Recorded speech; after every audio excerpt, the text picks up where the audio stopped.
أعوذ بالله من الشيطان الرجيم. بسم الله الرحمن الرحيم. ولهن مثل الذي عليهن بالمعروف. صدق الله مولانا العظيم. معزز خواتین و حضرات، آج کی وہ تقریب بنیادی طور پر خواتین کا اجتماع ہے،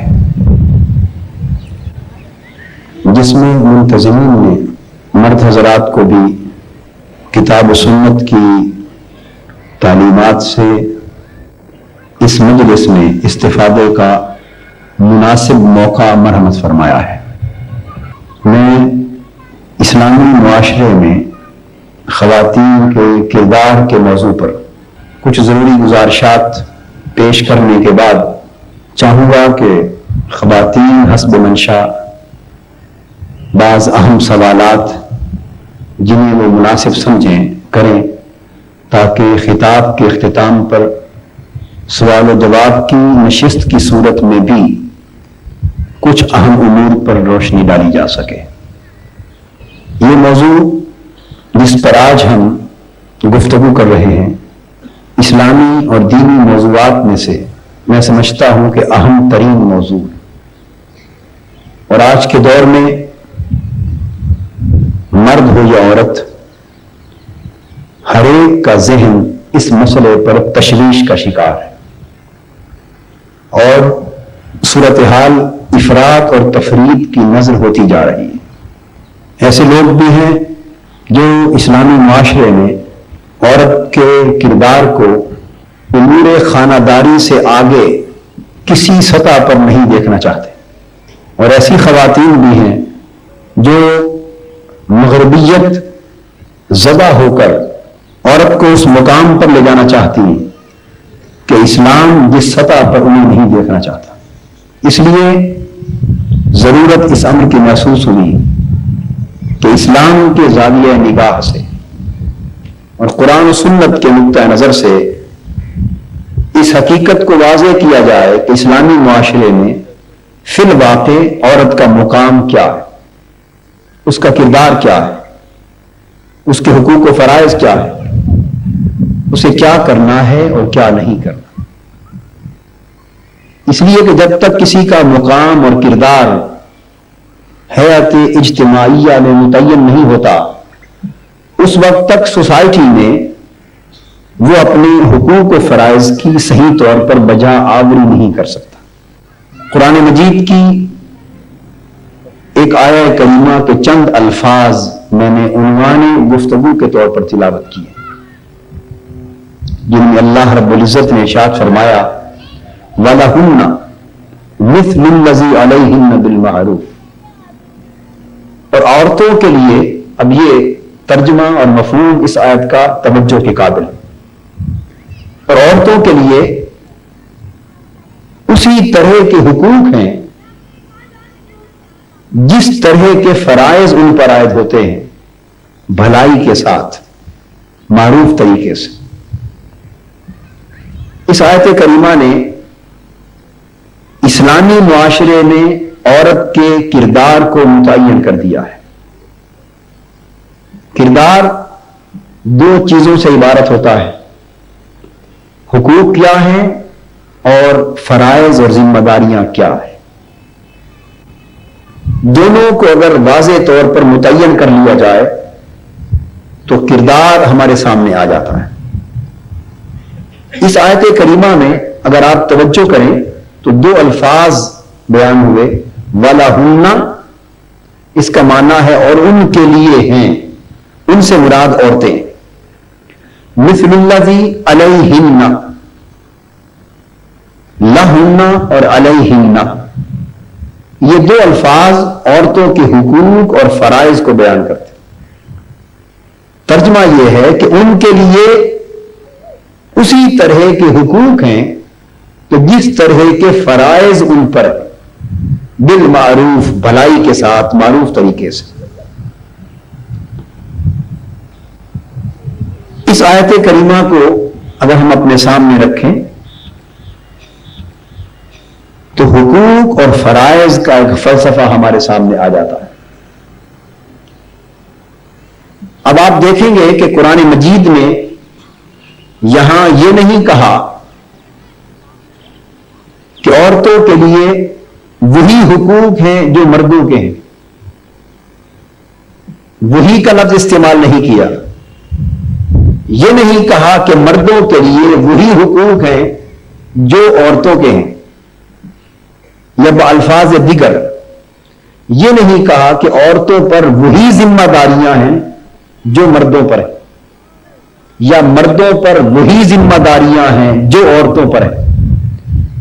یعنی آپ جس طرف سے بھی گفتگو کو شروع کر لیں، قرآن مجید نے وہی کا لفظ استعمال نہیں کیا، بلکہ کیا کہا؟ مثل الذی علیہن، اسی طرح کے حقوق.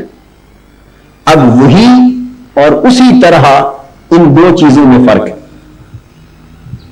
وہی اور اسی طرح میں اس طرح کا فرق ہے جیسے انگریزی زبان میں آپ میں سے جو انگریزی زبان و ادب سے کچھ تھوڑی سی بھی سوجھ بوجھ رکھتے وہ سمجھیں گے کہ جو فرق سیم اور سملر میں ہے، سیم اور سملر میں جو فرق ہے وہی فرق وہی اور اسی طرح میں ہے. سیم اور سملر اور وہی اور اسی طرح، اس میں ایک قدر مشترک تو ہے لیکن کئی قدریں مختلف بھی ہوتی. گویا حقوق و فرائض کا فلسفہ سمجھے بغیر ہم نہ مرد کے کردار کو متعین کر سکتے ہیں نہ عورت کے کردار کو متعین کر سکتے ہیں. ہم نے یہ تصور کر لیا ہے کہ حقوق و فرائض کی یکسانیت سے مراد یہ ہے کہ ہر ایک کے حقوق ایک ہی ہوں اور ہر ایک کے فرائض ایک ہی ہوں. حالانکہ یہ امر عقل، فطرت اور قدرت کے نظام کے خلاف، بلکہ قاعدہ قدرت یہ ہے کہ حقوق سب کے یکساں ہوں، ان میں عدل، فرائض سب کے یکساں ہوں، ان میں عدل. اب یہ توقع نہیں کی جا سکتی کہ جو حق باپ کا ہے بطور باپ کے وہی حق بیٹے کا ہو. اسی طرح یہ توقع نہیں کی جا سکتی کہ جو حق بیٹے کا ہے بطور اولاد کے وہی حق باپ کا ہو. جس طرح کہ یہ توقع ناممکن ہے کہ جو حق والدین کا، جو فرض والدین کا ہے بطور والدین کے وہی فرض اولاد کا نہیں ہو سکتا. بلکہ حقوق اور فرائض کے درمیان اسلام نے ایک نسبت قائم کی ہے. وہ نسبت کیا ہے یہ سمجھنے سے تعلق رکھتی. اسلام نے سوسائٹی میں دو افراد کو آپس میں ایک رشتے میں منسلک کرنے کے بعد ان کے حقوق اور فرائض کو ایک دوسرے سے ایسا پیوست کر دیا ہے کہ ایک کا حق دوسرے کا فرض بنا دیا ہے اور اس کا فرض دوسرے کا حق بنا دیا ہے. مثلا والدین کا حق ہے کہ ان کی عزت کی جائے، ان کا حکم مانا جائے، ان کی تعظیم کی جائے. یہ والدین کا حق ہے، لیکن یہ اولاد کا فرض ہے. اور اولاد کا حق ہے کہ ان کی اچھی پرورش کی جائے، دیکھ بھال کی جائے، ان کی تعلیم و تربیت کا خیال کیا جائے. یہ اولاد کا حق ہے، اور یہ جو اولاد کا حق ہے یہی والدین کا فرض ہے. آپ غور فرمائیں کہ جسے اللہ نے والدین کا حق قرار دیا وہ والدین کا حق دوسری سمت سے اسے دیکھیں تو وہ اولاد کا فرض بنتا، اور جس عمل کو اولاد کا حق قرار دیا اسے دوسری جہت سے دیکھے تو وہ والدین کا فرض بنتا. امیر کا، بڑے کا، حکمران کا حق ہے کہ نیک کاموں میں اس کا حکم مانا جائے، اور محکوم کا فرض ہے کہ اس کے حکم کی اطاعت کرے. اب محکوم کا حق ہے کہ اس کی ضروریات کی کفالت کی جائے، حکمران کا فرض ہے کہ وہ اس کے معاملات کی نگہداشت کرے. گویا اسلام نے حقوق و فرائض کا جو نظام عطا کیا وہ نظام یہ ہے کہ حکمران کا حق محکوم کا فرض، محکوم کا حق حکمران کا فرض. چھوٹے کا حق ہے تو بڑے کا فرض، بڑے کا حق ہے تو چھوٹے کا فرض۔ شوہر کا حق ہے کہ جائز امور میں اس کے حکم کی تعمیل کی جائے اور اس کے حقوق کی حفاظت کی جائے، اس کی امانتوں کی حفاظت کی جائے، یہ شوہر کا حق ہے اور بیوی کا فرض ہے۔ اور بیوی کا حق ہے کہ اس کے ساتھ حسن سلوک کیا جائے، اس کے زندگی کی جملہ ضرورتوں کی کفالت کے ساتھ ساتھ حسن سلوک سے پیش آیا جائے، یہ اس کا حق ہے۔ اور جو زوجہ کا حق ہے وہ بیک وقت اس کے شوہر کا فرض ہے۔ بیوی کا حق ہے کہ اسے مہر دیا جائے، یہ شوہر کا فرض ہے۔ اور شوہر کا حق ہے کہ اس کی عدم موجودگی میں اس کے حقوق کی نگہداشت کی جائے، یہ بیوی کا فرض ہے۔ تو آپ دیکھیں گے کہ غریب کے حق کو امیر کا فرض بنایا، بیوی کے حق کو مرد کا فرض بنایا، مرد کے حق کو بیوی کا فرض بنایا، اولاد کا حق والدین کے لیے فرض، والدین کا حق اولاد کے لیے فرض۔ گویا حقوق و فرائض کا نظام یہ ہے کہ ایک شخص کا حق دوسرے کا فرض اور اس کا حق اس دوسرے شخص کا فرض ہے۔ جب ہم حقوق و فرائض کے اس باہم پیوست نظام کو دیکھتے ہیں تو پھر پوری سوسائٹی کے طبقات ایک دوسرے کے ساتھ منسلک نظر آتے ہیں۔ اور اگر فقط حقوق پر نگاہ ڈالی جائے اور فرائض کو نظر انداز کر دیا جائے، یا فقط فرائض اور ذمہ داریوں کی بات کی جائے اور حقوق کو نظر انداز کر دیا جائے، تو نظام معاشرت نہ اس طرح صالح ہو سکتا ہے نہ اس طرح صالح ہو سکتا ہے۔ نظام معاشرت کی صالحیت، نظام معاشرت کی بہتری اور اس کی کامیابی و کامرانی منحصر ہے اس بات پر کہ ہر شخص اپنا فرض ادا کرتا ہوا نظر آئے، اس شان سے کہ وہ فرض ادا کرے اور دوسرے کا حق خود بخود ادا ہو جائے۔ اسلامی معاشرت اور دوسری معاشرتوں میں فرق یہ، آپ اشتراکی اور سرمایہ دارانہ معاشروں کا فرق دیکھیے کہ وہاں تمام طبقات اپنے حقوق کا مطالبہ کرتے ہیں، ہر فرد اپنے نجی حقوق کا مطالبہ کرتا ہے، معاشرہ اپنے اجتماعی حقوق کا مطالبہ کرتا ہے، مزدور، مزارع، غریب، امیر، ملونر، سرمایہ دار، ہر شخص اپنے اپنے حقوق کا مطالبہ کر رہا ہے۔ تو جہاں حقوق کے مطالبے ہی مطالبے ہو رہے ہو، وہاں جان لیجئے کہ کسی کا حق ادا نہیں ہو سکتا۔ اس کے برعکس اسلام کا نقطہ نظر حقوق کا مطالبہ کرنا نہیں ہے بلکہ دوسرے کا حق ادا کرنا ہے۔ اسلام یہ صورتحال گوارا ہی نہیں کرتا کہ کوئی شخص اپنا حق مانگے۔ اسلامی معاشرت میں یہ صورت پیدا ہی کیوں ہو کہ کوئی اپنا حق مانگے؟ مانگنے کی نوبت اس وقت آتی ہے جب حق دینے والے خود بخود حق نہ دے رہے ہو اور حقدار اپنے حق سے محروم ہو تو وہ مانگتا ہے۔ اسلام تو ایسا نظام معاشرت قائم کرنا چاہتا ہے کہ حقدار کو اپنا حق مانگنے کی ضرورت ہی نہ ہو بلکہ حق دینے والے خود حق لے کر حقدار کے دروازے کھٹکھٹا کر جا کر دیں۔ اس لیے قرآن مجید کا آپ مطالعہ کریں اول سے آخر تک، پورا قرآن کسی مقام پر غریب سے یہ نہیں کہتا کہ تو اپنا حق مانگ، بلکہ ہر جگہ امیر سے کہتا ہے کہ غریب کا حق دے۔ آپ نے فرق دیکھا نا دونوں میں؟ قرآن یہ نہیں کہتا کہ تو اپنا حق مانگ بلکہ کہتا ہے آت ذی القربی حقہ والمسکین وابن السبیل، رشتہ دار غریب ہے تو اس کا حق دے، مسافر ہے تو اس کا حق دے، مسکین ہے تو اس کا حق دے۔ تو قرآن حق دینے کی بات کرتا ہے، لینے کی بات، مانگنے کی بات نہیں کرتا۔ اور حضور علیہ الصلوۃ والسلام کے عطا کردہ دین اور بنی اسرائیل کے ہاں جو سنت انبیاء تھی اس میں فرق یہ تھا کہ پہلے انبیاء حق دینے کے لیے بلاتے تھے۔ حضرت موسیٰ علیہ السلام نے جب حضرت شعیب علیہ السلام کی بیٹیوں کو کا پانی بھر دیا، جانوروں کے لیے جو کنویں پر بھرنے آئی تھی، پانی بھر دیا، انہوں نے جا کر اپنے والد گرامی حضرت شعیب سے کہا کہ فلاں شخص نے بھیڑ دیکھ کر ہم پر مہربانی کی اور ہمارے جانوروں کے لیے پانی بھر دیا۔ حضرت شعیب علیہ السلام نے اپنی بیٹی کو بھیجا، صاحبزادی کو بھیجا، انہوں نے جا کر کہا اے حضرت موسیٰ آئیے، ہمارے والد آپ کو بلاتے ہیں تاکہ آپ نے جو پانی بھر دیا ہے ہمارے لیے اس حق کا معاوضہ دیں، اس حق کا معاوضہ دیں، اجر ما سقیت لنا، جو آپ نے پانی ہمارے لیے دیا بھرا اس کا اجر آپ کو دیں۔ ہمارے والد بلاتے ہیں تو حضرت شعیب کی سنت یہ ہے کہ جس کا حق ہے اسے بلا کر دیا جائے تاکہ اسے مانگنے کی ضرورت محسوس نہ ہو۔ یہ سنت شعیب تھی، لیکن سنت مصطفی یہ ہے کہ جس کا حق ہے اسے بلا کر نہ دیا جائے بلکہ اس کے ہاں جا کر دیا جائے۔ یہ سنت مصطفی۔ حضور علیہ السلام نے فرمایا کہ پسینہ، مزدور کا پسینہ خشک ہونے سے پہلے اس کی مزدوری دے دو، یہ نہیں کہ وہ مانگے بلکہ دے دو۔ گویا عورت کے حقوق ہو یا مرد کے، غریب کے حقوق ہو یا امیر کے، چھوٹے کے حقوق ہو یا بڑے کے، اسلام نے حقوق و فرائض کا نظام ہی حقوق کی ادائیگی پر قائم کیا ہے۔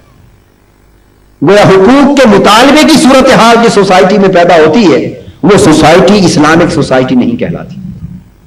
یہ پہلی بات ذہن نشین فرما لیں۔ لیکن میں یہ عرض کر رہا تھا کہ عورتوں کے حقوق وہی ہیں جو مردوں کے فرائض، اور مردوں کے فرائض عورت کی نسبت میں وہی ہیں جو عورتوں کے حقوق۔ حق اور فرض کے اس باہمی رشتے کو اپنے سامنے رکھ کر اب دوسرا نقطہ میں یہ واضح کرنا چاہتا ہوں تاکہ چند غلط فہمیاں دور ہو سکیں کہ ہماری سوسائٹی حقوق میں مساوات مانگتی، یہ مطالبہ سراسر خلاف فطرت۔ ایک ہاتھ کی پانچوں انگلیاں یہ تقاضا نہیں کر سکتی کہ ہمارا قد و قامت ایک جیسا ہو۔ ہر شخص یہ تقاضا نہیں کر سکتا کہ میں ہر جہت سے دوسرے کے برابر ہوں۔ تین الفاظ استعمال ہوتے ہیں: انصاف، عدل اور احسان۔ انصاف یہ ہے کہ دو کو برابر برابر دیا جائے۔ انصاف کیا ہے؟ دو کو برابر برابر دیا جائے۔ یعنی اگر 100 روپے ہیں اور ان میں سے ایک کو 75 کی ضرورت ہے، دوسرے کو اپنی ضروریات کے حوالے سے 25 درکار ہیں، تو انصاف یہ ہے کہ 75 اور 25 نہ دیے جائیں بلکہ دونوں کو 50-50 دیا جائے۔ اسے کہتے ہیں انصاف۔ یہ باب افعال میں سے ہے، یعنی نصف نصف کر دینا، آدھا آدھا کر دینا۔ انصاف چاہتا ہے کہ دونوں کو برابر کر دیا جائے، بے شک ان کی ضرورتیں کم و بیش کیوں نہ ہوں۔ یہ تصور مغرب کی سوسائٹی، اشتراکی سوسائٹی نے دیا ہے۔ اسلام انصاف کی بجائے عدل میں بلیو کرتا ہے۔ عدل کیا ہے؟ کہ ضرورتوں کو نظر انداز کر کے برابر نہ دیا جائے بلکہ ہر کسی کو اتنا دیا جائے کہ اس کی ضرورتوں کی کفالت ہو سکے۔ جس کو 75 درکار ہے اسے 75 دیے جائیں، جسے 25 درکار ہے اسے 25 دیے جائیں۔ اگر آپ نے ہر ایک کو 50-50 دے دیا، ضرورت اس کو 150 کی تھی، تو یہ عدل نہ ہوا۔ انصاف تو ہوا لیکن عدل نہ ہوا۔ اس لیے اللہ رب العزت قرآن مجید میں فرماتے ان اللہ یامرکم بالعدل والاحسان۔ تو اسلام کے ہاں عمل کا کم تر درجہ یہ ہے کہ عمل کو عدل کے درجے پر کھڑا کیا جائے، کہ جو آپ کا حق ہے وہ آپ کو دیا جائے، جو دوسرے کا حق ہے وہ دوسرے کو دیا جائے۔ یہ تو عمل کا کم تر درجہ ہے۔ لیکن اسلام اسلامی سوسائٹی میں مرد و زن کے رشتے کے معاملات میں عمل کو عدل کی سطح پر نہیں دیکھنا چاہتا بلکہ احسان کی سطح پر دیکھنا چاہتا۔ انصاف میں حق تلفی ممکن تھی اور عدل میں حق تلفی ممکن نہیں ہے۔ عدل میں ہر شخص کو اس کے حق کے مطابق مل جائے گا۔ جو میرا حق ہے وہ میں رکھ لوں گا، جو آپ کا حق ہے وہ آپ کو دے دوں گا، یہ عدل ہے۔ تو اسلام کے نزدیک یہ اخلاق اور عمل کی کم تر حالت ہے، اور اعلیٰ حالت یہ ہے احسان کیا جائے۔ اور احسان کی تعریف یہ ہے کہ جتنا حق آپ کا بنتا ہے اس سے بڑھ کر آپ کو دیا جائے، اور جو حق میرا بنتا ہے اس سے کم تر خود لیا جائے۔ اپنے حق سے کم رکھا جائے اور دوسرے کے حق سے زیادہ اسے دیا جائے۔ جب زاویہ نگاہ سوسائٹی میں عدل کی بجائے احسان کا ہو جاتا تو کوئی شخص سڑکوں پر باہر نکلتا ہوا نظر نہیں آتا، کوئی شخص روتا نظر نہیں آتا، حق تلفی کی شکایت کرتا ہوا نظر نہیں آتا۔ سو ہمارے ہاں صورتحال یہ کہ ہم اسلام کی اصل تعلیمات سے دور جا چکے۔ برصغیر پاک و ہند کا ایک طویل زمانہ جو ہندو سوسائٹی کے ساتھ ہمارا گزرا. ہمارے ہاں ہندو تصورات بالواسطہ یا بلا واسطہ در کر رہا ہے. اور یہ تصور جو عورت کو ایک نیچ مخلوق تصور کیا جاتا ہے, گھٹیا درجے کی شخصیت تصور کیا جاتا ہے, ایک دوسرے تیسرے یا چوتھے درجے کا انسان اور معاشرے کا فرد اور سٹیزن تصور کیا جاتا ہے. اور بعض جہالت میں پرورش پانے والے گھرانوں میں تو عورتوں کو تو عزت کے لائق انسان ہی تصور نہیں کیا جاتا. یہ سب کچھ یہ تو قدیم عیسائیت کا نتیجہ ہے یا ہندو تصورات کی پرورش کا نتیجہ ہے. اسلام نے عورت کو اس قدر معزز, اس قدر محترم, اس قدر مکرم اور اس قدر معظم مقام عطا کیا کہ اس مقام کی عظمت کا تصور بھی نہیں کیا جا سکتا. عورت بے شک 4 ہی درجات اور مرحلوں میں سے گزرتی. پہلا درجہ عورت کی پرورش کا بیٹی, پھر وہ بہن ہے, پھر وہ بیوی ہے, پھر وہ ماں ہے. معزز خواتین و حضرات, اسلام کے زاویہ نگاہ سے عورت کو جس سطح پر بھی دیکھو وہ ایک عظیم انسان نظر آتی. اگر بطور بیٹی کے عورت کے مقام کو متعین کرنا چاہتے ہو تو سنت مصطفی صلی اللہ علیہ وآلہ وسلم کو دیکھو کہ جس آقا دو جہاں کی بیٹی حضرت فاطمہ الزہرا اپنے ابا جان سے ملنے کے لیے آتی ہے تو کائنات کا تاجدار اپنی بیٹی کے لیے کھڑا ہو جاتا ہے. یہ تو عورت کا مقام بطور بیٹی کے ہے. حضور کی نگاہ ابو بکر, عمر, عثمان اور علی بھی آتے, لیکن جب بیٹی فاطمہ آتی ہے تو آقا دو جہاں کھڑے ہو جاتے ہیں اور اپنی چادر بچھا دیتے ہیں اپنی بیٹی کو بٹھانے کے لیے اور شفقت سے ان کا سر چوم لیتے ہیں.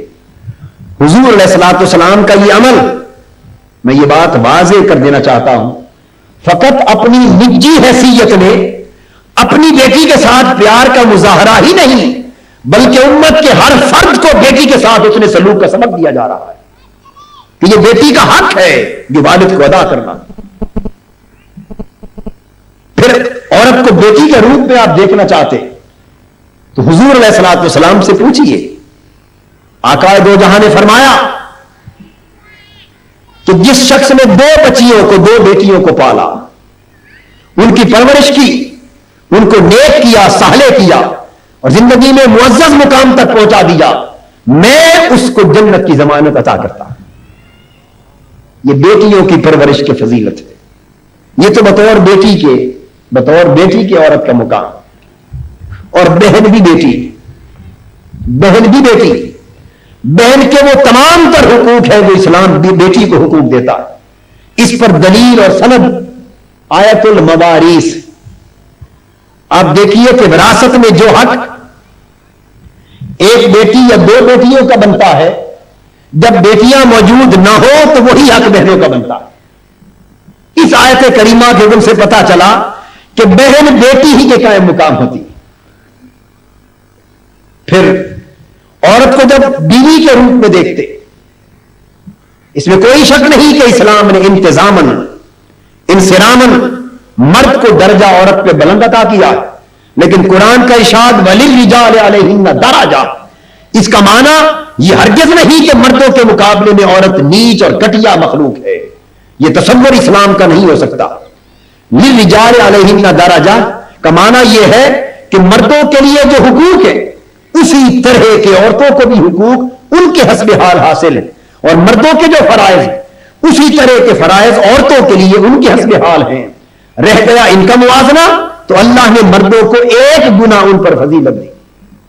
اور فضیلت کیوں دی؟ الرجال قوامون علی النساء بما فضل اللہ بعضهم علی بعض, اس لیے فضیلت دی کہ عورتوں کے تمام تر ضروریات و حاجات کی کفالت کا انتظام مردوں کے سپرد. گویا یہ عورت کو پریویلیج دیا ہے, عورت کو پریویلیج دیا ہے. اس آیت کریمہ نے عورت کو کمانے سے نہیں روکا, عورت کو معاشرتی زندگی میں اقتصاد سے نہیں روکا, معاشی وسائل پیدا کرنے سے نہیں روکا. عورت کو آزادی دی ہے اپنی عصمت و عفت کی حدود کے تعین کے ساتھ, ان اقدار کو محفوظ رکھتے ہوئے آزادی دی ہے, لیکن ذمہ داری مرد کے سر پہ ٹھہرائی. تو میں بتا یہ رہا تھا کہ مردوں کو انتظاماً ایک درجہ بلند دیا تاکہ اس لیے کہ وہ کفیل ہیں, اور کفیل کا حق ہے کہ اس کی انتظامی برتری ہو. لیکن رہ گئے حقوق و فرائض ان میں اسی طرح کا تصور دے کر کہہ دیا کہ جس طرح مردوں تمہارے حقوق تمہارے حسب حال تمہیں درجہ عطا کرتے ہیں، اسی طرح عورتوں کے حقوق ان کے حسب حال ان کو بلند درجہ عطا کرتے ہیں۔ چنانچہ یعنی عورت کو ہم اگر انفرادی حیثیت میں آئینی زندگی میں دیکھیں، عورت کو تعلیمی اعتبار سے دیکھیں، عورت کو معاشرتی اور سماجی اعتبار سے دیکھیں، عورت کو قانونی اعتبار سے دیکھیں، عورت کو آئینی اور دستوری اور سیاسی اعتبار سے دیکھیں، جن اعتبارات سے دیکھیں تو اسلامی معاشرے کے اندر عورت ایک بھرپور کردار ادا کرتی نظر آتی ہے۔ اسلام عورت کو عضو معطل بنا کر ایک جگہ نہیں رکھ دینا چاہتا، بلکہ عورت کے اوپر پورے معاشرے کے کردار کی تشکیل کی ذمہ داری دیتا ہے۔ میرے نزدیک عورت کی گود ایک عورت اپنی ذات میں پوری انجمن ہے، اپنی ذات میں مدرسہ ہے، مکتب ہے، کالج ہے، یونیورسٹی، اس لیے کہ سوسائٹی کا ہر مرد اسی گود سے پل کر نکلتا ہے۔ سوسائٹی کا ہر مرد، وہ حاکم ہے یا محکوم، وہ حسن مجتبی ہے یا امام علی مقام حسین، وہ غوث الاعظم شیخ عبد القادر جیلانی ہے یا حضرت خواجہ اجمیر، وہ بابا فرید الدین گنج شکر ہیں یا کوئی اور بلند مرتبہ کی حامل ہستی ہیں، ہر فرد کو اسی عورت کی گود سے پل کر نکلنا ہے۔ اگر اس عورت کی گود کو تقدس نہیں دیا جائے گا تو پل کر نکلنے والا کبھی مقدس نہیں ہو سکتا۔ قرآن مجید نے عورت کو زوجہ کہا، کیا کہا؟ مرد کو زوج کہا، اور زوج کا معنی ہوتا ہے جوڑ، اور جوڑ اس وقت تک نہیں ہوتے جب تک دونوں میں یکسانیت کا تصور نہ پایا جائے۔ یعنی ایک ریڑا ہے، ایک ٹانگا ہے، اس کے دو پہیے ہیں، وہ جوڑ ہے۔ اگر ایک بڑا ہو ایک چھوٹا ہو تو کیا ریڑا اور ٹانگا چل سکتا ہے؟ نہیں۔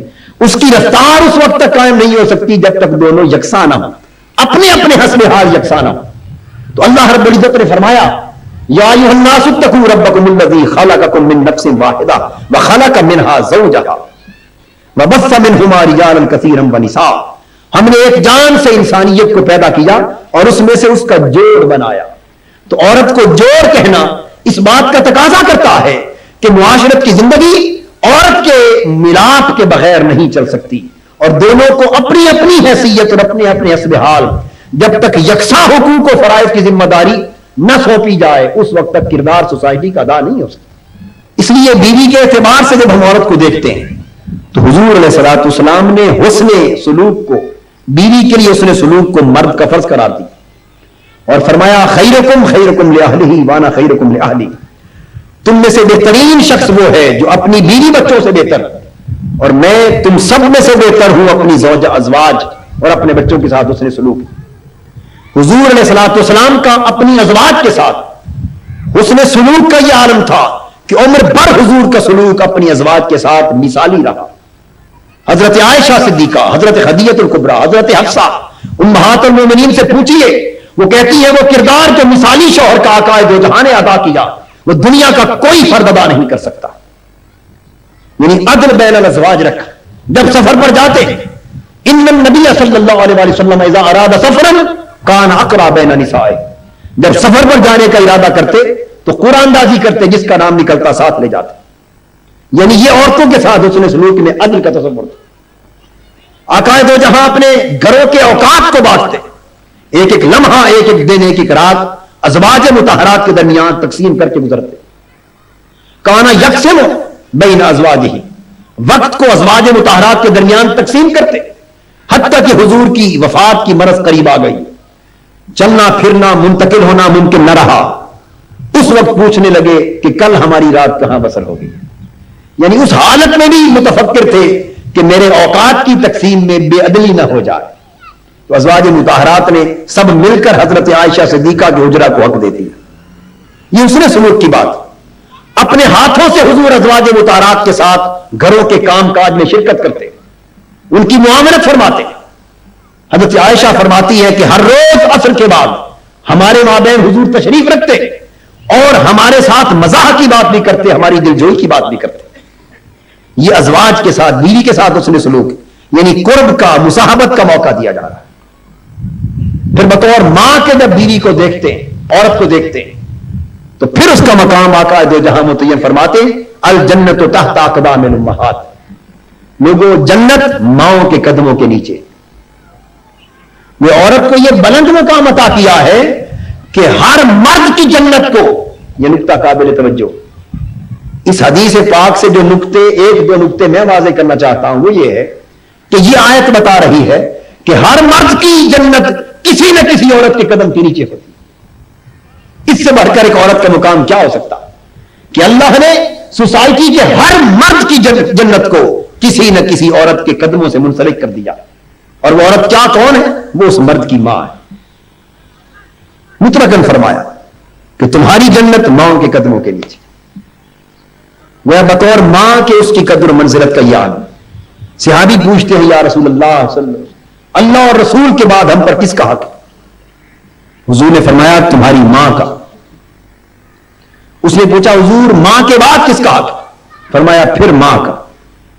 پوچھا حضور اس کے بعد کس کا حق ہے؟ فرمایا پھر ماں کا۔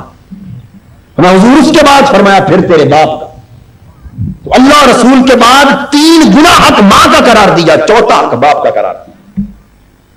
اس سے بڑھ کر ایک عورت کا کی عظمت اور تقدس کا تصور کسی سوسائٹی میں کیا ہو سکتا؟ مغربی فکر پر اپنے آپ کو اذیت میں مبتلا کرنے والی خواتین جو آج اپنی عظمت کا راز مغربیت زدہ میں تصور کرتی، میں ان محترم ماؤں بہنوں سے سوال کرتا ہوں کہ مغرب کی ساری سوسائٹیوں میں عورت کے کسی سطح پر ایسے مقام کا ایک دھندلا تصور ہی دکھا دیں۔ وہاں عورت کے تقدس کا کوئی تصور نہیں ہے، عورت کی عظمت کا کوئی تصور نہیں ہے، وہ اس عظمت کی گرد کو بھی نہیں پہنچ سکتی جو اسلام نے عورت کو عطا کی۔ یہ تو ہے عورت کے حق کے طور پر کہ مردوں کی، بیٹوں کی، اولاد کی جنت ماں کے قدم کے تلے، لیکن اس حدیث میں جیسا کہ میں نے عرض کیا ایک کا حق دوسرے کا فرض ہوتا ہے اور ایک کا فرض دوسرے کا حق۔ یہاں عورت کا حق تو آپ سمجھ گئے، بطور ماں کے اس کا حق ہے کہ اولاد اس کی تعظیم کرے تاکہ جنت کو پائے، لیکن کوئی فرض بھی بنتا ہے ماں کا، اور وہ فرض اسی حدیث میں ہے۔ اگر یہ حدیث مردوں سے مخاطب ہے، اگر اس حدیث کا خطاب مردوں سے ہو تو پھر انہیں یہ بتایا جا رہا ہے کہ تمہاری جنت تمہاری ماں کے قدموں کے نیچے، اور اگر اس حدیث کا خطاب ماں سے ہو تو پھر ماں کو جھنجھوڑا جا رہا ہے، اسے خواب غفلت سے بیدار کیا جا رہا ہے کہ ماں سنو، تمہاری اولاد کی جنت خود تمہارے قدموں کے نیچے، چاہو تو ان کی ایسی پرورش کرو کہ جنت تک پہنچا دو، چاہو تو ایسی پرورش کرو کہ دوزخ تک پہنچا دو۔ اس حدیث کا یہ دوسرا رخ کبھی بے نقاب نہیں کیا گیا، اس دوسرے رخ کو کبھی بیان نہیں کیا گیا۔ مائیں اولاد اگر بدتمیزی کریں تو انہیں یہ تو سناتی ہے کہ تمہاری جنت میرے قدموں کے نیچے ہے۔ کاش آج کی ماں اپنے گریبان میں جھانک کر یہ نہیں سوچنا شروع کر دے کہ اللہ کے رسول نے تیری اولاد کی جنت اے ماں تیرے قدم کے نیچے رکھی ہے، گویا تجھے ذمہ داری دی جا رہی ہے کہ اے ماں اگر تیری اولاد دوزخ میں جاتی ہے تو ذمہ دار تو ہے کہ اس کی جنت تو تیرے قدم کے نیچے تھی، اس کے باوجود دوزخ کے لائق کیوں بن گئی؟ ماں کی گود کی تربیت کی اہمیت بیان کی جا رہی ہے، اور وہ مائیں جو بچپن سے اولاد کی اس طرح کی تربیت کرتی ہیں تو پھر جنت ان کے دروازوں پر چلی آتی ہے۔ حضرت فرید الدین گنج شکر بابا فرید رحمت اللہ علیہ، وہ ابھی اپنی والدہ کے بطن یعنی پیٹ میں تھے، ان کے سمانے نگاروں نے یہ واقعہ لکھا ہے، پیٹ میں تھے اور ان کی والدہ محترمہ بہت عابدہ زاہدہ متقی خاتون تھی، انہوں نے کبھی ناجائز کسی بغیر اجازت کسی کا مال نہ کھایا تھا۔ اب بتاتا ہوں کہ ایسی ماں ہو تو پھر کیا بیٹے جنم لیتے۔ ایک روز انہیں حاجت ہوئی، وہ باہر تشریف لے گئی، کچھ بھوک کی شدت تھی، وہاں بیر کا درخت تھا، 2-4 دانے بیر کے گرے ہوئے پائے، اور مالک کا تو پتہ نہیں تھا کہ مالک اس کا کون ہے، طلب ہوئی، وہ بیر کے 2-3 دانے اٹھا کے کھانے لگے۔ ابھی ان کا ہاتھ منہ کے قریب نہ پہنچا تھا کہ پیٹ میں جو بچہ تھا اس نے حرکت کی، اور اتنی تیزی سے حرکت کی کہ وہ اتنی سخت تکلیف میں مبتلا ہوئی کہ بیر کے دانے گر گئے اور کھا نہ سکے۔ پھر وہ بچہ حضرت بابا فرید الدین گنج شکر کے روپ میں پیدا ہوا۔ جب پیدا ہو گئے، حضرت فرید الدین گنج شکر ابھی بچپن میں تھے، چھوٹے سے 9-10 سال کے بچے تھے۔ ایک روز ماں گود میں لے کر کھلا رہی ہے اور والدہ فرمانے لگی، فرید دیکھ جب تو میرے پیٹ میں تھا تو میں نے تیری خاطر کبھی ایک دانہ بھی ناجائز اپنے منہ کے قریب نہ آنے کا تصور نہیں کیا، اور میں نے عمر بھر جو خون تجھے مہیا کیا ہے پیٹ میں وہ حلال رزق کا مہیا کیا ہے۔ اس پر وہ چھوٹا سا معصوم بچہ حضرت بابا فرید مسکرا پڑا، کہنے لگا اماں جان آپ درست فرما رہی ہیں، لیکن ایک دن غلطی ہونے لگی تھی جب آپ بغیر اجازت کے کھا رہی ہیں۔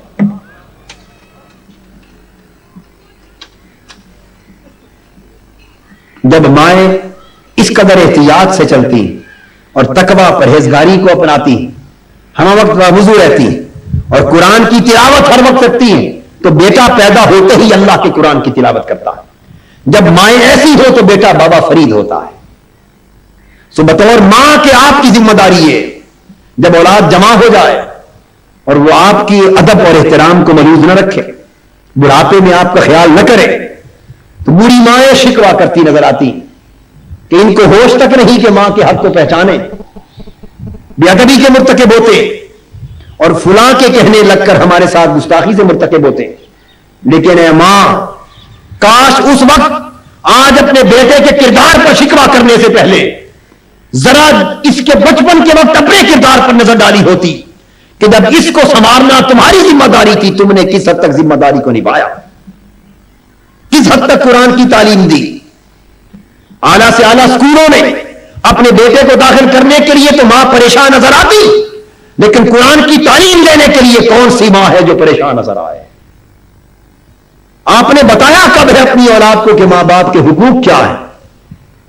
تو جب پرورش کی ذمہ داری تم پر تھی تم نے فرض نہ نبھایا، جب ادب اور احترام کی ذمہ داری اولاد پر آئی اس نے بھی فرض نہ نبھایا، تو معاملہ برابر برابر ہو گیا۔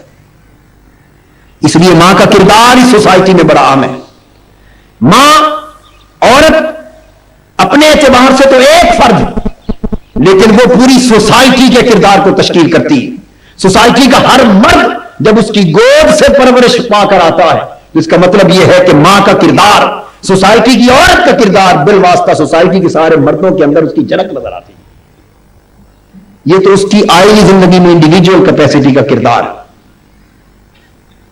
یہی وجہ ہے کہ اسلام نے عورت کی تعلیم پر، دینی تعلیم پر اور ضروری دوسری تعلیم پر بھی پوری توجہ دی۔ فرمایا طلب العلم فریضۃ علی کل مسلم، اور حدیث کے اس لفظ مسلمین میں مرد و عورت مسلمان دونوں شامل ہیں۔ علم حاصل کرنا فرض ہے ہر مسلمان پر، خواہ وہ مرد ہے خواہ وہ عورت۔ اور حضور علیہ الصلوۃ والسلام نے اپنی ازواج مطہرات کو ہی صرف نہیں بلکہ اپنی صحابیات کو بھی تعلیم برحمت فرمائی۔ آج بحث ذیل اسلام کے تصور کو معاذ اللہ فرسودہ بنانے کے لیے اور نئی نسل کو اسلام سے باغی اور متنفر کرنے کے لیے اس امر پر زور دے رہے ہیں کہ عورت کو تعلیم نہیں دینی چاہیے، اور عورت تعلیم کے لیے نہیں تاکہ وہ جاہل رہے۔ کیا آپ ایک جاہل فرض سے توقع کرتے ہیں کہ وہ اپنے فرائض کی ذمہ داری نبھائے؟ ایک جاہل جب اپنے فرض کو ہی نہیں سمجھ سکتا، اپنی ذمہ داری کو ہی نہیں جان سکتا، وہ اس کو نبھائے گا کیسے؟ حضور علیہ الصلوۃ والسلام نے حدیث پاک میں آتا ہے ہفتے میں ایک دن مستقل طور پر مقرر کر رکھا تھا، وہ خواتین کے اجتماع میں حضور تشریف لے جاتے اور بطور خاص خواتین کے اجتماع سے خطاب فرماتے۔ حدیث پاک میں خواتین سوال کرتی ہیں، آقا دو جہاں جواب دیتے، تو گویا حضور علیہ الصلوۃ والسلام نے خواتین کی تعلیم و تربیت اور واعظ و نصیحت کے لیے مختص کر رکھا تھا ایک یوم، اور بھرپور توجہ کی۔ وہ جانتے تھے کہ جب تک اس سیکٹر کی تعلیم و تربیت پر توجہ نہیں دی جائے گی آپ پوری سوسائٹی کی تعلیم و تربیت کا اہتمام نہیں کر سکتے۔ حضرت عائشہ صدیقہ رضی اللہ تعالی عنہا، ان کو حضور نے نصف دین کہا۔ عائشہ نصف دین، آدھا دین، کیا آدھا دین بغیر حصول علم کے ہو گئی؟ 8000 صحابہ کے قریب کم و بیش حضرت عائشہ صدیقہ رضی اللہ تعالی عنہا کے شاگرد تھے، جنہوں نے حضرت عائشہ صدیقہ سے سنا، روایت کیا، بیان کیا، ان سے نقل کیا۔ اس قدر مقام ہے حضرت ام المومنین کا علم کے باب میں اتنا بلند۔ حضرت عائشہ صدیقہ رضی اللہ تعالی عنہ خود بہت بڑی عالمہ تھی، فاضلہ تھی، آپ کی نظر قرآن پر، حدیث پر، فقہ پر صرف انہی علوم پر نہ تھی بلکہ شعر و ادب کی ماہرہ تھی، آپ انصاب کی ماہرہ تھی، تاریخ علم کی ماہرہ تھی، حتیٰ کہ میڈیکل سائنس کی ماہرہ تھی۔ علم طب پر حضرت عائشہ صدیقہ کی گہری نظر تھی. اتنا بلند مقام علوم و فنون میں حضرت عائشہ صدیقہ رضی اللہ تعالیٰ عنہ کو حاصل تھا. حضور علیہ الصلوۃ والسلام نے حضرت حفصہ رضی اللہ تعالیٰ عنہ کی باقاعدہ تعلیم کا اہتمام فرمایا, صحابیات کی تعلیم کا اہتمام فرمایا. اور قرآن مجید نے کہا هل يستوي الذين يعلمون والذين لا يعلمون, کیا عالم اور جاہل برابر ہو جائے؟ جب قرآن علم کی فضیلت بیان کرتا ہے تو اس فضیلت میں کسی سطح پر عورت کو پیچھے نہیں رہنے دیتا. یہی نتیجہ ہے کہ اس دور کی عورتیں وہ سوسائٹی میں دینی اعتبار سے, فقہی اعتبار سے اپنا بھرپور کردار ادا کرتی, اور سماجی اور معاشرتی زندگی میں اور آئینی دستوری اور سیاسی زندگی میں اہم امور میں عورتوں تک کے مشورے شامل ہوتے.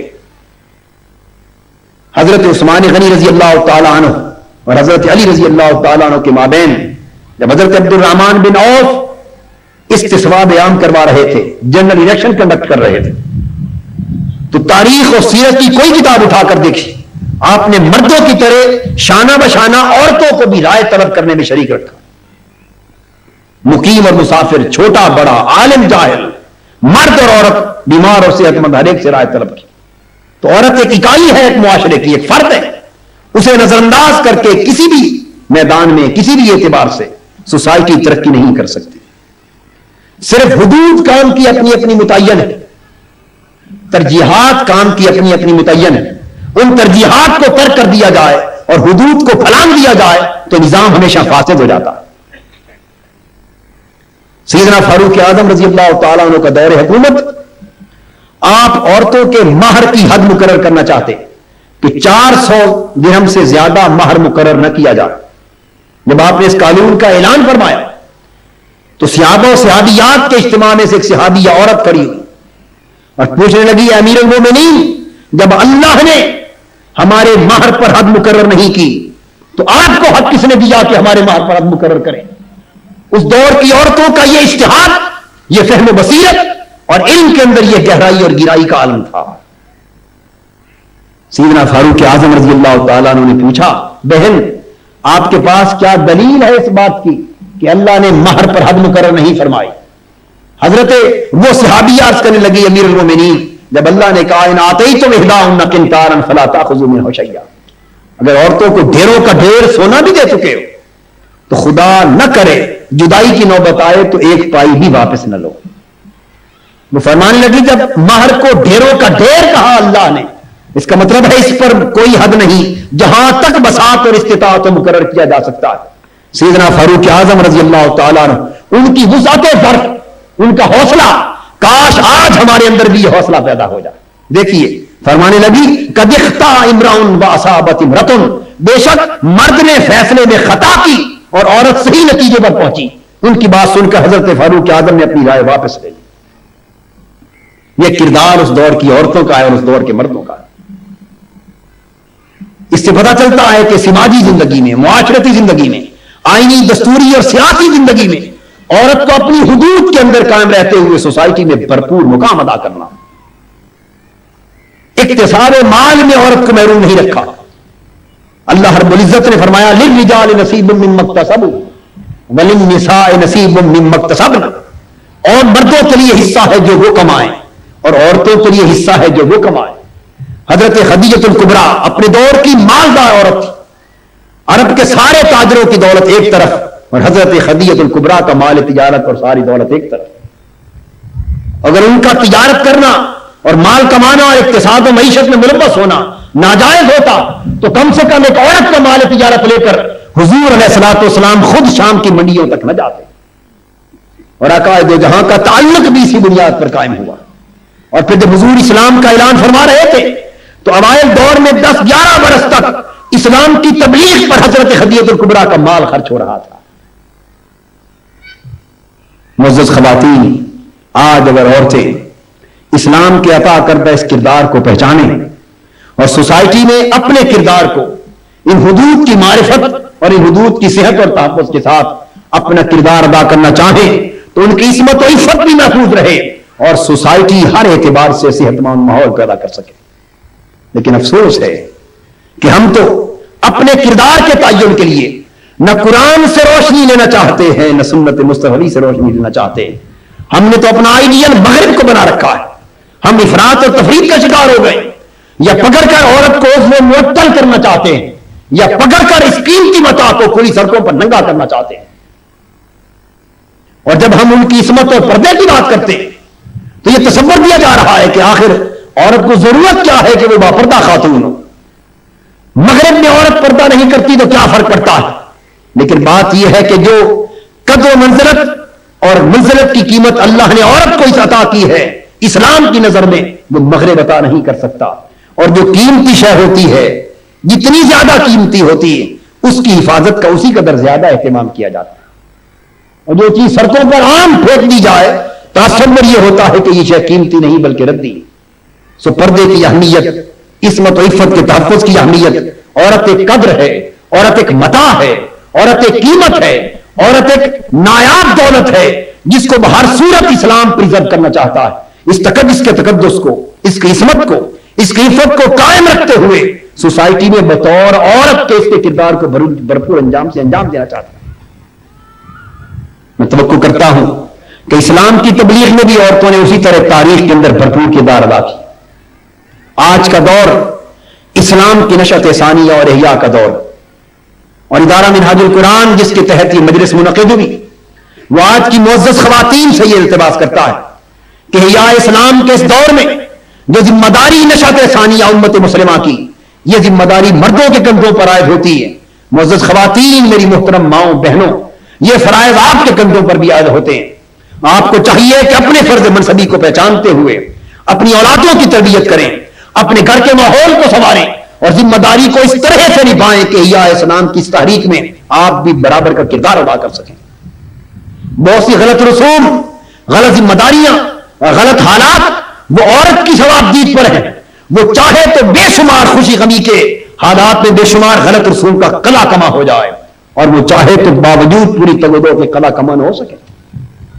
یہ سادہ زندگی کے خلاف بے بہا اخراجات, یہ جس قدر لعنت بے جواز رسوم کی ہم نے اپنے اوپر عائد کر لیے, اگر آج کی عورت یہ عزم کر لے اور اپنے مرد کو سامنے یہ کہے کہ میں آج نظر انداز کرتی ہوں اور ٹھوکر سے رد کرتی ہوں ناجائز رسوم رواج کو, یہ تیل, یہ مہندیاں, یہ منگنیاں, ان پر لاکھوں روپے کے خرچ اور بے دریغ خرچ جو اسراف اور تبذیر کی طرف چلے جاتے ہیں, اگر آج کی عورت یہ فیصلہ کر لے تو میں سمجھتا ہوں سادگی کی زندگی کے لوٹ آنے میں ایک دن باقی نہیں لگے گا. یہ انقلاب, یہ تبدیلی عورت پر منحصر ہے. معزز خواتین, یہ میری التجا اور درخواست تھی آپ سے جو میں نے آپ تک پہنچا دی. میں توقع کرتا ہوں کہ آپ اپنے فرض اور اپنے منصب کی اور ذمہ داری کا احساس کرتے ہوئے اس دور میں اس مشن کے ساتھ وابستگی اختیار کر کے انفرادی طور پر بھی اور اجتماعی طور پر بھی اپنی ذمہ داری کو کما حق کو نبھائیں گے. اور آپ کے ذہن میں جس قسم کے بھی سوالات ہوں آپ کیجئے, تاکہ کوئی 15-20-25 منٹ کی نشست ہم سوال و جواب کی کر کے پھر انشاءاللہ دعا کریں گے. اگر سوال کسی نے کچھ کرنے ہیں یا چٹ کسی کے پاس ہو تو وہ لے آئیے. اور فاتحہ یا روٹی کپڑا وغیرہ دینا یہ غلط ہے, اور مردے کو اس سے کوئی فائدہ یا ثواب نہیں پہنچتا. یہ پہلا سوال آیا ہے. مختصر جواب اس کا یہ ہے کہ یہ خیال محض غلط ہے. بے شک مردے کو مرنے کے بعد ہر نیک عمل اور ہر صدقہ اور خیرات کا ثواب پہنچتا ہے, اور یہ حدیث نبوی صلی اللہ علیہ وآلہ وسلم سے کثرت کے ساتھ ثابت ہے. حدیث پاک میں آتا ہے, حضرت سعد ایک صحابی ہیں, ان کی والدہ کا انتقال ہو گیا. انہوں نے حضور سے پوچھا, یا رسول اللہ صلی اللہ علیہ وسلم, میری والدہ کا انتقال ہو گیا اور وہ کوئی وصیت نہیں کر سکی, تو کیا ان کے مرنے کے بعد میں ان کی کوئی خدمت کر سکتا ہوں؟ حضور علیہ السلام نے فرمایا, ہاں کر سکتے ہو. پوچھا, حضور فرمائیے.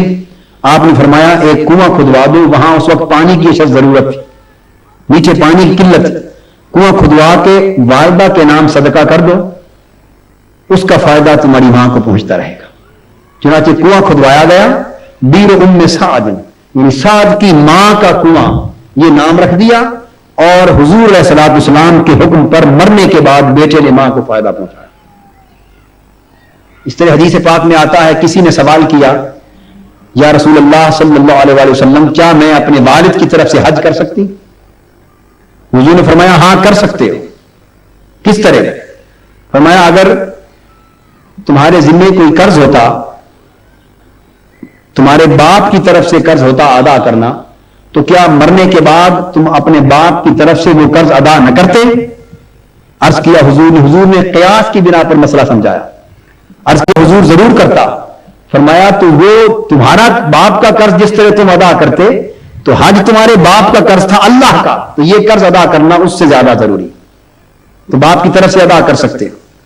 سو حدیث میں آتا ہے، متعدد احادیث میں حضور علیہ الصلوۃ والسلام نے فرمایا کہ جو شخص دو نفل بھی پڑھے تو والدین اور مرحومین کے لیے بھی پڑھے، حج کرے والدین مرحومین کے لیے بھی پڑھے. حتیٰ کہ حضور علیہ الصلوۃ والسلام نے عمر بھر جو قربانیاں دی، ایک قربانی اپنی طرف سے، ایک اپنی امت کی طرف سے دی. تو اگر عمل کا ثواب ایک کرے اور دوسرے کو نہ پہنچ سکے تو حضور علیہ الصلوۃ والسلام امت کی طرف سے قربانی نہ کرتے. آپ فرماتے اللہم تقبل ھذا منی ومن امت محمد. اور فرمایا علی رضی اللہ تعالیٰ عنہ تم بھی دو قربانیاں کیا کرو، ایک اپنی طرف سے اور ایک میرے بعد میری طرف سے کرتے رہیں. تو یہ مرنے کے بعد کسی کے لیے صدقہ کرنا، خیرات کرنا، فاتحہ پڑھنا، قرآن خوانی کرنا، نوافل پڑھنا، کوئی چیز پکا کر صدقہ کرنا، کپڑے دینا، کسی قسم کی خیرات کرنا، یہ ہر نیک عمل کا ثواب اللہ رب العزت مرحوم کو پہنچاتے. بلکہ یہ سخاوت ہے. جو شخص فقط نیک عمل کرے اور اپنے لیے ثواب مانگے یہ بخل ہے، اور جو نیک عمل کر کے اپنے ساتھ ان کو بھی ثواب پہنچائے یہ اللہ کی بارگاہ میں مقبول عمل ہے، یہ سخاوت. اور آپ جو دعا کرتے ہیں، یہ نماز جنازہ پڑھتے ہیں کہ نہیں جی؟ تو کیا دعا کرتے ہیں؟ اللہم اغفر لحینا ومیتنا وشاہدنا وغائبنا، یہ دعا کرتے ہیں. تو میں آپ سے سوال کرتا ہوں کہ دعا کرنا کس کا عمل؟ یہ عمل دعا کا مرنے والے نے کیا یا آپ نے کیا؟ بولیے. یہ جب دعا مانگی ہے اللہ اس کو بخش دے، یہ دعا کا عمل، دعا عبادت ہے یا نہیں؟ بولیے نا. دعا اور نماز جنازہ عبادت ہے یا نہیں؟ عبادت. یہ دعا اور عبادت کس نے کی؟ مرنے والے نے کی یا آپ نے کی جی؟ آپ نے کی. اور اس دعا اور نماز جنازہ جو آپ نے اس کا فائدہ مرنے والے کو پہنچا یا نہ پہنچا؟ اگر تو نہیں پہنچتا تو نماز جنازہ پڑھنے کا مقصد ہی فوت ہو گیا، فضول گئی. اور اگر پہنچتا ہے تو بات طے ہو گئی کہ عمل آپ نے کیا، فائدہ مرنے والے کو پہنچا. یہ شریعت میں جائز ہے بلکہ مسنون. معاشی مسائل کو حل کرنے کے لیے عورت باہر نکلتی ہے تو پھر وہ اسلام کے تمام فرائض کو ادا نہیں کر پاتی. مثال کے طور پر پردہ ہے، تو کیا وہ پردہ ضروری ہے یا برقع میں رہ کر اپنے فرائض ادا کر، یا صرف چادر میں رہ کر بھی اسلام کے فرائض ادا کر سکتی ہے؟ دیکھیے، پردے کے حکم سے مراد کسی مخصوص طرز کا برقع نہیں ہے. یہ دیسی برقع، انگریزی برقع، ترکی برقع وغیرہ، اسلام میں یہ برقع کی نوعیت متعین ہے. اسلام فقط پردے کا حکم دیتا ہے، اور اس پردے کی ضرورت ایک چادر سے بھی پوری کی جا سکتی ہے. پردے کا مطلب سر اور جسم اور سینہ، پورے جسم کو ڈھانپنا ہے، ستر کرنا، ننگیز کو ختم کرنا. اور عمر کے تقاضے کے اعتبار سے چہرے پر نقاب لینا کسی کے لیے مستحب، کسی کے لیے واجب، کسی کے لیے مباح. تو مخصوص طرز کا برقع نہ بھی ہو، بڑا دوپٹہ اور چادر اگر اوڑھ کر اس کا مقصد پورا کر لیا جائے تو فرض پردے کا ادا ہو جاتا ہے. اور اس طرح بھی اگر عورت پردے کا پورا لحاظ کر کے اپنے امور خانہ داری اور دیگر امور معاشرت نبھا رہی ہو تو اللہ رب العزت کی بارگاہ میں اس کا عمل قبول ہے. کسی نے کہا قرآن خوانی ہو رہی تھی اور کہا گیا کہ ایک جگہ اکٹھے ہو کر قرآن خوانی کرنا یہ بہتر ہے یا اپنے گھروں میں قرآن پڑھنا بہتر ہے؟ دونوں صورتیں اللہ کے ہاں مقبول ہیں. علیحدہ علیحدہ پڑھنا، قرآن خوانی کرنا بھی مقبول ہے، اور اکٹھے ہو کر قرآن کرنا، ذکر کرنا بھی مقبول ہے. اور حضور علیہ الصلوۃ والسلام اور صحابہ کی سنت سے ثابت ہے. حضور علیہ الصلوۃ والسلام صحابہ کے اجتماع میں بھی اللہ کا ذکر کرتے اور تنہائی میں بھی کرتے. اور صحیح بخاری میں آتا ہے حضرت عبداللہ ابن عباس رضی اللہ تعالیٰ عنہ نے جمعرات کا دن اجتماعی ذکر الہی کے لیے مقرر کر رکھا تھا. سب اکٹھے ہوتے اور اللہ کا ذکر ہوتا، اللہ کی یاد ہوتی. تو قرآن پڑھنا بھی اللہ کا ذکر ہے، تو اجتماع بھی سنت ہے اور علیحدہ بھی سنت ہے. اسی طرح نعت خوانی، حضور علیہ الصلوۃ والسلام خود تشریف فرما ہوتے اور صحابہ کرام کا اجتماع جلسہ ہوتا، مجلس ہوتی. حضرت حسان بن ثابت نعت پڑھتے، حضور بھی سنتے اور صحابہ بھی سنتے. تو یہ اعمال حضور کی سنت. بلکہ حضور دعا فرماتے کہ اللہ جب تک حسان تیرے نبی کی نعت پڑھتا رہے تو جبرائیل کو اس کی مدد کے لیے کھڑا کیے رکھ. اتنا بڑا عمل. یہ حدیث کی عورت کو کبھی اپنا رازدار نہ بناؤ، ایسی احادیث اور اس مضمون کی یہ اور اس قسم کی احادیث صحیح نہیں ہے۔ حضور علیہ الصلوۃ والسلام نے ازواج، کیونکہ ہر ایک کی رازداری کا ایک اپنا دائرہ ہوتا ہے، جو راز عورتوں کے لیے ہیں وہ شوہر عورت ہی کو رازدار بناتا ہے، جن رازوں کا تعلق باہر کے امور سے ہے وہ باہر کے ساتھیوں کو رازدار بناتا ہے۔ سو ایسی حدیث صحیح نہیں ہے، بہت سی موضوع روایات ایسی آ جاتی ہیں جو ہماری کتابوں میں درج ہے۔ یہ کسی نے کہا لکھا ہے کہ آج کی محفل میں خاص طور پر عورتوں کا مائک پر نعت وغیرہ پڑھنا، اس کے متعلق کیا حکم ہے؟ یہ جب نعت پڑھی گئی، جس بیٹی نے پڑھی، خود اسی وقت میرے ذہن میں بھی یہ سوال ابھرا، لیکن اللہ نے اسی لمحے مجھے اس کا جواب بھی دے دیا۔ وہ جواب میں آپ کو دے دیتا ہوں۔ جب یہ اعلان ہوا کہ ایک بچی نعت پڑھے گی، میرے ذہن میں بھی یہ سوال ابھرا، لیکن اسی لمحے مجھے جواب مل گیا۔ وہ یہ جب میں نے دیکھا تو وہ ہماری ایک بیٹی تھی، اور ادھر بیٹھی ہوں کی بھی بیٹی تھی، اور جو ادھر بیٹھی ہیں ان کی بھی بیٹی تھی، کم عمر بچی تھی جس کو ہر شخص اپنی بیٹی ہی کی نگاہ سے دیکھتا ہے۔ تو میں نے سن لیا، دیکھا کہ جب بیٹیوں کی دیگر باتیں آپ سن لیتے ہیں تو آج تو وہ اللہ کے رسول کی نعت پڑھ رہی ہے، اس کے سننے کو بیٹی کی آواز سن کے سمجھ لیں تو پھر حرج کوئی نہیں۔ بیٹی کی آواز سن کے اگر سمجھ کے آپ نے سن لیا اور اللہ کے رسول کی بات سن کے سمجھ لیا تو حرج کوئی نہیں۔ یہ نظر کی بات ہے۔ اگر بیٹی نظر نہ آئے کسی کو تو یقیناً حرام ہے، گنجائش نہیں ہے، لیکن کوئی بیٹی سمجھ سکے، جان سکے اور سن سکے تو پھر بعض ایسے مواقع ہوتے ہیں کہ جن کے لیے جائز ہے۔ وجہ یہ ہے کہ بنیادی طور پر مجلس یہ عورتوں کے لیے تھی، اور مردوں کو تو فقط اس مجلس میں واعظ اور خطاب سننے کے لیے دعوت دی گئی، لیکن نعت کا مرحلہ آیا تو جب کبھی ایسی صورت کہیں پیدا ہو تو اس صورت کو اس انداز کے ساتھ بھی ٹیکل کیا جا سکتا ہے کہ ایک بیٹی کی آواز اور حضور کی نعت پڑھ رہی ہے۔ اور حدیث پاک سے میں اس کا جواب بھی عرض کر دوں آپ کو، اگر آپ چاہیں کہ اس پر سند کیا ہے تو سند بھی سن لیجئے۔ حدیث میں ہے کہ ایک عورت حضور کی خدمت میں آئی اور عرض کیا، یا رسول اللہ صلی اللہ علیہ وسلم، میں نے منت مانی تھی کہ جب حضور غزوے سے کامیاب ہو کر واپس آ جائیں گے تو آقا میں آپ کی نعت پڑھوں گی آپ کی مجلس میں، صحابہ کی موجودگی میں۔ حضور نے اجازت دی اور فرمایا پڑھ لے۔ سے حضور اور صحابہ موجود تھے اور اس عورت نے حضور کی نعت پڑھی۔ اور جب حضور علیہ السلام مکہ سے مدینہ ہجرت کر کے آئے اور مسجد قباء کی بستی میں پہنچے تو اس بستی کی چھوٹی چھوٹی بچیوں نے مل کر آقا دو جہاں کی آمد کا ترانہ گایا۔ تو جب ترانہ اور نغمہ آقا دو جہاں کا اور اللہ کا ہو تو اسے پھر بیٹی اور بہنوں کی آواز سن کر قبول کیا جاتا ہے۔ یہ حضور کی سنت ہے۔ اس کے علاوہ غیر صالح کلام یا عام حالات میں جس میں اندیشہ ہو غلط رجحانات اور ناپاک جذبات اور ایسی چیزوں کے ماحول کے پیدا ہونے کا، وہاں اجتناب کرنا چاہیے کہ وہ صورت حرام ہے۔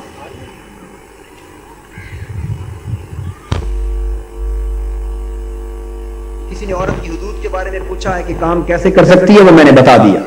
اپنے اس پردے کو قائم اور لحاظ رکھتے ہوئے وہ کام تعلیم کا کر سکتی ہے، میڈیکل فیلڈ میں عورتوں کے لیے ڈاکٹر کا، طب کی مہارت کا، بچیوں کو تعلیم دینے کا، اقتصاد کے معاملات میں بہت سے ایسے امور اور شعبات ہو سکتے ہیں۔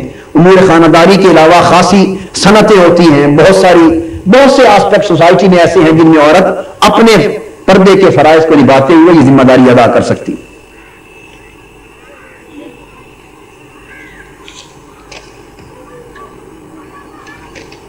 یہ جہیز کا کوئی تصور اسلام میں نہیں ہے۔ ماں باپ جو چاہیں اپنی بیٹی کو اس میں توفیق دے سکتے ہیں، کم یا زیادہ، اور بطور خاص جہیز کا ہونا اور لانا یا کم و بیش کرنا اسلام اس پر کوئی اہمیت نہیں دیتا۔ امور سلطنت میں عورت کس قدر حصہ لے سکتی؟ حدیث پاک کی روح سے عورت سربراہ مملکت نہیں ہو سکتی۔ اس کے علاوہ عورت امور خواتین کے شعبوں کی سربراہ ہو سکتی ہے۔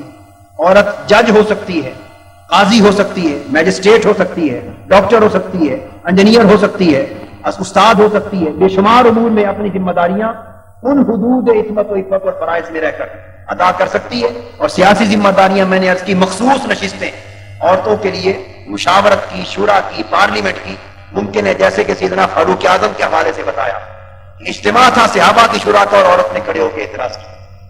ملتا ہے لیکن سربراہ ریاست سے حضور علیہ السلام نے منع فرما دیا۔ مہندی کی رسم پر عورتوں اور لڑکوں پر گانا گاتی یہ حرام ہے۔ مہندی کی رسمیں یہ ہندوانہ رسمیں ہیں، اور ان میں مردوں عورتوں کا گانا گانا، موم بتیاں لے کر جانا، یہ سب کچھ حرام اور لغو ہے، اس سے اجتناب کرنا چاہیے۔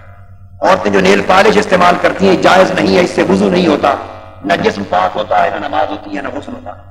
نیل پالش سے اجتناب کرنا چاہیے۔ ہاں مخصوص دنوں میں نیل پالش لگا سکتی ہیں، جن دنوں میں نماز نہ پڑھنا۔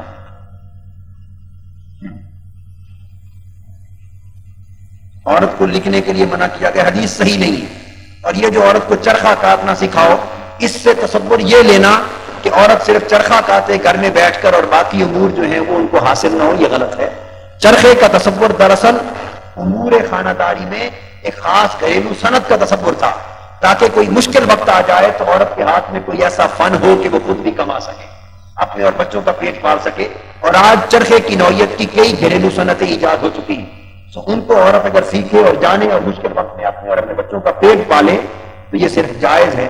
نہ صرف یہ بلکہ حضرت عائشہ صدیقہ، اور میں نے خدیجہ الکبریٰ کی مثال دی کہ ان کا تو سامان تجارت شام کی منڈیوں تک جاتا تھا، اسلام اس سے منع نہیں کرتا۔ عورتوں کا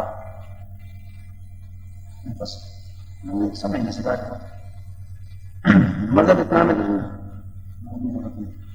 یہ مووی کے بارے میں کسی نے کہا جو یہ بنایا ہے انہوں نے ویڈیو کیسٹ، تو جس دور میں گھروں میں بچے انڈین فلموں کی مووی دیکھتے ہوں اور گانوں کے مووی دیکھتے ہوں، ایسے حالات میں اگر اللہ اور اللہ کے رسول کے کلام، ذکر اور واعظ و نصیحت کے مووی جائیں گے تو ہزارہ درجہ بہتر۔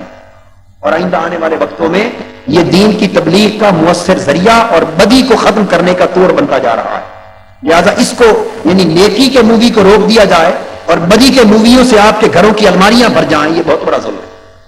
تو بدی کے طور کے لیے اس سے بہتر پیمانے پر نیکی کے راستوں کو منظم کیا جاتا ہے۔ میں نے تلاوت کا عرض کر دیا کہ تلاوت پڑھ کے اس کا ثواب کسی کو بھی پہنچایا جا سکتا ہے۔ حدیث میں کثرت سے ثابت ہے کہ فاتحہ اور اخلاص اور سورہ یاسین اور سورہ ملک پڑھ کر مرحومین کی روح کو پہنچاؤ، کثرت کے ساتھ حدیث ایسی آئی۔ عورتوں کا مزاروں پر جانا کیسا ہے؟ حدیث پاک سے ثابت ہے کہ مرد اور عورت کے لیے مزار پر حاضری کی حضور علیہ السلام نے اجازت دے دی۔ جو ممانعت آئی ہے وہ پہلے دور میں تھی۔ حضور نے فرمایا انی قد نہیتکم من زیارت القبور الا فزوروها فانها تذکر الاخرہ، میں تمہیں پہلے پہل قبروں اور مزاروں کی زیارت کے لیے روکتا تھا، منع کرتا تھا قبروں پر جانے سے، لیکن سنو خبردار، اب اجازت دیتا ہوں، اب مزارات کی زیارت کو جایا کرو۔ یہ اجازت مرد کے لیے بھی ہے، عورت کے لیے بھی ہے، لیکن شرط یہ ہے کہ عورت اس طرح ہجوم نہ کرے مزار پر کہ بے پردگی ہو اور غلط کاری کی صورتیں پیدا ہوں، پردے کے اندر جائے، پاکیزہ طہارت کی حالت میں جائے، اور اگر محرم کے ساتھ جائے تو بہتر ہے۔ جہاں ایسا اہتمام ہو وہاں جانا عین مشروع، جائز، بلکہ باعث برکت، اور اسلام برکت سے مرد کے ساتھ عورت کو منع نہیں کرتا۔ شیخ الاسلام ڈاکٹر محمد طاہر القادری کے آفیشیل یوٹیوب چینل کو سبسکرائب کریں اور بیل آئیکن کلک کریں۔